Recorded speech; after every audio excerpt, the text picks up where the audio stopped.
Shivakumar uncle ಅವರು ನಮ್ಮ ಎಲ್ಲರ ಅಚ್ಚುಮೆಚ್ಚಿನ ನಾಯಕರು.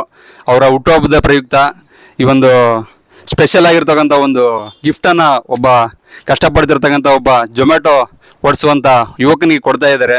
ಇವತ್ತಿನ ದಿನ ಅವರು ಭೀಮಾ ಫಿಲಮ್ ನೋಡ್ಬಿಟ್ಟು, ಭೀಮಾ ಫಿಲಮಲ್ಲಿ ಎಷ್ಟು ಜನ ಯುವಕರು ಈ ಡ್ರಗ್ಸು ಅದು ಇದು ಅಂತ, ಸಿಗರೇಟು ಅದು ಇದು ಅಂತ ಹಾಳಾಗಿ ತಮ್ಮ ಜೀವನ ಹಾಳು ಮಾಡ್ಕೊಳೋ ಈ ಒಂದು ಕಾಲಘಟ್ಟದಲ್ಲಿ ಒಬ್ಬ ಜೊಮ್ಯಾಟೊ ಸೈಕಲ್ ಐ ಡಿ ಇಟ್ಕೊಂಡು ಸೈಕಲಲ್ಲಿ ಓಡಿಸಿ ಜೊಮ್ಯಾಟೊ ಮಾಡ್ತಾ ಇರ್ತಕ್ಕಂಥ ಹುಡುಗನ ಅವನ್ನ ಗುರುತಿಸ್ಬಿಟ್ಟು ಇವತ್ತಿನ ದಿನ ಅವ್ನು ಕಷ್ಟಪಡ್ತಾ ಇದ್ದಾನೆ. ಯುವಕರಂದ್ರೆ ಈ ರೀತಿ ಕಷ್ಟಪಡಬೇಕು, ಸಮಾಜದಲ್ಲಿ ಅವರು ಆ ತಂದೆ ತಾಯಿ ಅವ್ರುಗಳನ್ನ ಚೆನ್ನಾಗಿ ನೋಡ್ಕೋಬೇಕು ದುಡಿದ್ಬಿಟ್ಟು ಅನ್ನೋ ಒಂದು ಉದ್ದೇಶದ ಮೇರೆಗೆ ನಮ್ಮ ಶಿವಕುಮಾರ್ ಅಣ್ಣವರು ಇವತ್ತು ಒಬ್ಬರನ್ನ ಸೈಕಲ್ ಓಡಿಸಿರ್ತಕ್ಕಂಥ ಒಬ್ಬ ಜೊಮ್ಯಾಟೊ ಯುವಕನ ಕರೆಸ್ಬಿಟ್ಟು ಅವ್ರಿಗೆ ನೀನು ಕಷ್ಟಪಡೋದು ಸಾಕಪ್ಪ, ನೀನು ಸೈಕಲ್ ಮೋಟ್ರ್ ತಗೊಂಡು ಓಡಿಸು, ನೀನು ಇನ್ನೂ ಚೆನ್ನಾಗಿ ಗಳಿಸ್ಬೋದು, ನೀನು ತಂದೆ ತಾಯಿನ ಚೆನ್ನಾಗಿ ನೋಡ್ಕೋಬೋದು ಅಂತೇಳಿ ಇವತ್ತೊಂದು ಒಳ್ಳೆಯ ಕಾರ್ಯವನ್ನು ಇವತ್ತು ಹಮ್ಮಿಕೊಂಡಿದ್ದಾರೆ.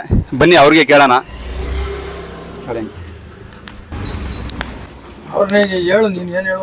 ಹಂಗಲ್ಲ ಹಿಡ್ಕೊಳ್ಳಿ ಅಂಕಲ್, ಇವತ್ತು ಈ ಒಂದು ನಿಮ್ಮ ಹುಟ್ಟುಹಬ್ಬ, ಫಸ್ಟ್ ಆಫ್ ಆಲ್ ನಿಮಗೆ ಹುಟ್ಟುಹಬ್ಬದ ಶುಭಾಶಯಗಳು. ನಾನು 9ನೇ ತಾರೀಕು ಒಂದು ಭೀಮಾ ಫಿಲಮ್ ನೋಡಿದೆ.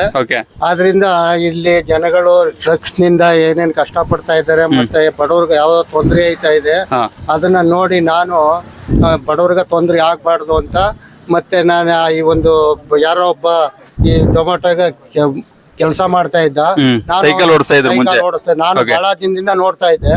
ಆದ್ರೆ ಅವನಿಗೆ ಏನಾದ್ರೂ ಒಂದು ಗಿಫ್ಟ್ ಕೊಟ್ಟು ಬಡವನ ಜೀವನ ಮಾಡಿಸ್ಬೇಕಲ್ಲ. ಇವತ್ತಿನ ದಿನ ನೀವು ಭೀಮಾ ಫಿಲಮ್ ಅಲ್ಲಿ ನೋಡ್ದಂಗೆ ಯುವಕರು ಎಷ್ಟು ಜನ ಡ್ರಗ್ಸ್ ಬೇಜಾನ್ ಜನ ಹಾಳಾಗಿದ್ದಾರೆ. ಆಮೇಲೆ ಇದ್ರಲ್ಲಿ ಒಂದು ಮಾತ್ರೆ ಅಂತ ಬರ್ತದೆ, ಟೈಡಲ್ ಮಾತ್ರೆ ಅಂತ. ಈ ಭೀಮಾ ಮೂವಿ ಬರಕ್ಕಿಂತ ಮುಂಚೆ ಯಾರಿಗೂ ಐಡಿಯಾ ಇರಲಿಲ್ಲ ಅದು. ಅದರಿಂದ ಆಕ್ಚುಲಿ ತಂದೆ ತಾಯಿಗಳಿಗೆ, ಪೋಷಕರಿಗೆ ಅವ್ರ ಮಕ್ಕಳುಗಳು ಈ ತರ ಹಾಳಾಗ್ತಾರೆ ಅಂತ ಹೇಳಿ ಒಂದೇ ಒಂದು ಐಡಿಯಾ ಇರಲಿಲ್ಲ.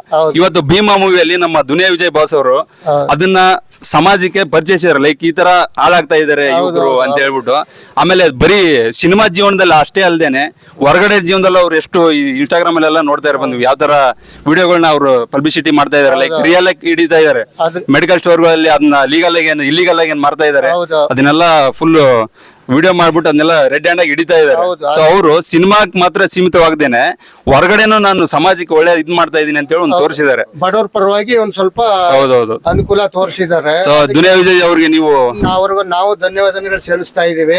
ಆದ್ರೆ ಅದ್ರ ಪರವಾಗಿ ಅದನ್ನ ನೋಡಿ ನಾವು ಬಡವ್ರಿಗೆ ಒಳ್ಳೇದ್ ಮಾಡ್ಬೇಕಲ್ಲ ಅನ್ನೋ ಉದ್ದೇಶ ಈ ಗಾಡಿನ ಇವತ್ತು ಫಸ್ಟ್ ಈ ಒಂದು ಜೊಮ್ಯಾಟೊ ಇವ್ರು ನೋಡ್ತಾ ಇರೋನ್ನ ಯಾರು ಕಂಡು ಹಿಡಿದು, ಲೈಕ್ ಈ ತರ ಕಷ್ಟಪಡ್ತೀರ? ನಾನು ಬಹಳ ದಿವಸದಿಂದ ನೋಡ್ತಾ ಇದ್ದೆ ಕಷ್ಟ ಪಡ್ತಾ ಇರೋದ್ನ. ಅದ್ರಿಂದ ನೋಡಿ ಈ ಬಡವ ಇಷ್ಟೊಂದು ತಂದೆ ತಾಯಿನ ವಯಸ್ಸಾಗಿರೋ ಸಾಕ್ತಾ ಇದ್ದಾರೆ. ಅದ್ರಿಂದ ನಾವು ಅದನ್ನ ಕಣ್ಣಾರ ನೋಡಿ ಒಂದ್ ಹೆಲ್ಪ್ ಮಾಡೋಣ ಅನ್ಬಿಟ್ಟು ಸೈಕಲ್ ಬಿಟ್ಬಿಟ್ಟು ನೋಡಪ್ಪ ಈ ಗಾಡಿನ ಓಡಿಸುವಂತ ಇದನ್ನ ಮಾಡ್ತಾ ಇದ್ದೀವಿ. ಸೊ ಇದಕ್ಕೆಲ್ಲ ಕಾರಣ ನಮ್ಮ ದುನಿಯಾ ವಿಜಯ್ ಅಭಿಮಾನಿಗಳ ಸಂಘದವರು. ಅವರಿಂದನೇ ನಾವು ಇದನ್ನ ನೋಡಿ. ಮುಖಂಡರು ಯಾರು? ನಮ್ಮ ನರಸಿಂಹರಾಜು ಅವರನ್ನ. ನರಸಿಂಹರಾಜು ಎಲ್ಲಿದ್ದಾರೆ? ನರಸಿಂಹರಾಜು ಬನ್ನಿ. ಚಪ್ಪಾಳೆ ಮೂಲಕ ವೆಲ್ಕಮ್ ಮಾಡ್ಬೇಕು ನರಸಿಂಹರಾಜು. ಇವತ್ತು ಇವರು ಎಲ್ಲ ಈಗ ಬೇರೆ ಬೇರೆ ಸ್ಟಾರ್ಗಳು ಅಭಿಮಾನಿಗಳು ಇದ್ದಾರೆ, ಅವ್ರಿಗೆಲ್ಲಾನು ಇವರು ಮಾದರಿ. ಇವಾಗ ದುನಿಯಾ ವಿಜಯ್ ಅಭಿಮಾನಿ ಅಂತ ಏನಿದ್ದಾರೆ ಇವರು ಮಾದರಿ. ಯಾಕಂದ್ರೆ ನೀವು ಬರೀ ಫ್ಯಾನ್ ಆಗೋದಲ್ಲ, ಒಂದು ಮೂವಿ ನೋಡ್ಬಿಟ್ಟು ಬರೀ ಎಂಟರ್ಟೈನ್ಮೆಂಟ್ 2 hours ಎಂಟರ್ಟೈನ್ಮೆಂಟ್ ಮಾಡ್ಕೊಂಡು ಹೋಗೋದು ಅಂತಲ್ಲ, ಆ ಮೂವಿಯಲ್ಲಿ ಎಷ್ಟು ಒಳ್ಳೇದಿದೆ, ಏನ ಜೀವನಕ್ಕೆ ಅಳವಡಿಸ್ಕೋಬೇಕು ಅಂತ ಹೇಳ್ಬಿಟ್ಟು ಇವತ್ತು ಇವರು ನರಸಿಂಹರಾಜು ಅವ್ರ ಮಾದರಿ. ಇವತ್ತು ಆ ಹುಡುಗನ್ಗೆ ಒಂದು ಬೈಕ್ನ ಈ ಅಭಿಮಾನಿಗಳು ಎಲ್ಲರೂ ಸೇರ್ಬಿಟ್ಟು, ಆಮೇಲೆ ನಮ್ಮ ಶಿವಕುಮಾರ್ ಅಣ್ಣವರ ಸಹಾಯದಿಂದ ಸ್ವಲ್ಪ ದಾನ ಮಾಡ್ತಾ ಇದ್ದಾರೆ. ಇವ್ರಿಗೆಲ್ಲರಿಗೂ ಒಳ್ಳೇದಾಗ್ಲಿ. ನರಸಿಂಹ ಅವ್ರೆ, ನಿಮ್ಗೆ ಈ ಫಸ್ಟ್ ಈ ತರ ಐಡಿಯಾ ಏನಕ್ಕೆ ಬಂತು? ಭೀಮಾ ಮೂವಿಯಿಂದ ನೀವೇನು ಕಲ್ತ್ರಿ? ಮತ್ತೆ ಬರ್ತಡೇ ದಿನ ಹೇಳಿದ್ರು ಅಂಕಲ್ ಏನಾನ ಒಂದು ಒಳ್ಳೇದ್ ಮಾಡ್ಬೇಕಲ್ಲ ಅಂತ. ಭೀಮಾ ಫಿಲಮ್ ನೋಡಿದಾಗ ಪ್ರತಿಯೊಬ್ರು ಗಾಂಜಾದಿಂದ ಹಾಳಾಗಿದ್ರು.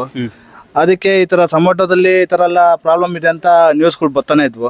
ಇದಕ್ಕೋಸ್ಕರ ಅಂಕಲ್ಗೆ ಹೇಳ್ದೆ, ಹಿಂಗಿದೆ ಅಲ್ಲ ಅಂಕಲ್, ಏನ್ ಮಾಡ್ತೀರಾ ಅಂತ. ಮಾಡೋಣ ಬಿಡು, ಅದಕ್ಕೇನಂತೆ ಒಬ್ರು ಇಬ್ರಿಗೂ ನನ್ನ ಕೈಲಾದಷ್ಟು ಮಾಡ್ತೀನಿ ಅಂದ್ಬಿಟ್ಟು ಇವತ್ತು ಏನೋ ವಿಜಯನ ಒಂದು ಇದರಿಂದ ಸ್ಮಾರಕದಿಂದ ಎಲ್ಲ ಒಳ್ಳೇದಾಗ್ಲಿ ಅಂದ್ಬಿಟ್ಟು ಅಂಕಲ್ ಒಂದು ಹೆಲ್ಪ್ ಮಾಡಿದ್ರೆ ತುಂಬಾ ಖುಷಿ ಆಯ್ತು ನಮ್ಗೆ.